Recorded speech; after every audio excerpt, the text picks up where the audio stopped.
Hi, Jordan here with Carolina Sporting Arms. I have something pretty cool to share with y'all today. We're going to be talking about this customized 1911. Now, this is a Rock Island FS Tac Ultra in 9mm. It's been cut for an optic, and on top we have the Holliston 407K. Came with some G10 grips. They've been replaced with Hogue Double Diamond Black grips. And on the left side, we have a Wilson Combat Extended Thumb Safety. Now, this gun originally came Parkerized, and it was all scratched up on both sides of the gun, so we decided to have it Cerakoted, and the pattern we chose is frog skin camo. Now, frog skin camo is a camo with a pretty interesting history, which is what we're going to talk about today. Frog skin camo was created out of necessity in World War II when the Allies' uniforms were not performing well in jungle and tropical environments. They requested a new one be made. In 1942, horticulturist and editor of Better Homes and Garden magazine, Norvell Gillespie, designed a camouflage for the U.S. military. Douglas MacArthur, general, ordered 150,000 of these new uniforms in the new pattern for use in the Pacific Theater. Gillespie designed the pattern to look like a frog skin, which led to it becoming known as frog skin camo. Soldiers liked this camouflage so much that when they returned home, they wore their surplus uniforms hunting. American companies began producing this new popular camo for the commercial market, which soon became known as duck hunter camo. Soldiers continued to be issued frogskin camo in Korea, and in the early stages of the Vietnam War, American military advisors had uniforms made out of the popular duck hunter camo sold by Sears at the time.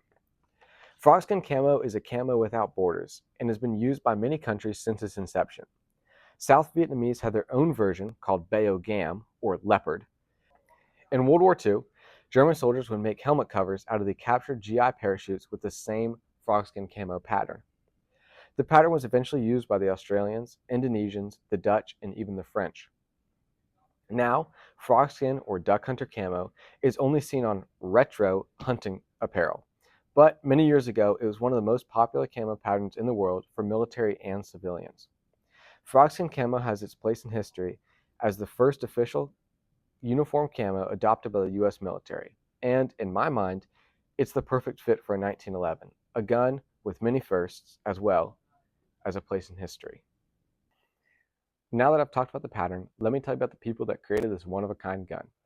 That would be the team over at Red5Worx. Jason and his team are amazing. Jason's been doing this Cerakote for 8 years and is a certified advanced Cerakote applicator. When I told him about the video we plan to make, he offered to give me a tour and walk me through the process. Red5Worx also does Cerakoting for many of Angstadt Arms products. The first step of the process is to completely strip the firearm down to the smallest parts and remove the sights. After this is complete, the parts are separated and labeled by which colors they will be painted with. This in-house disassembly allows the employees to be made aware of the fitment of the gun to ensure no tolerance issues happen later on. After the gun is disassembled, it heads over to the acetone bath to remove any dirty oils that could prevent the proper coating.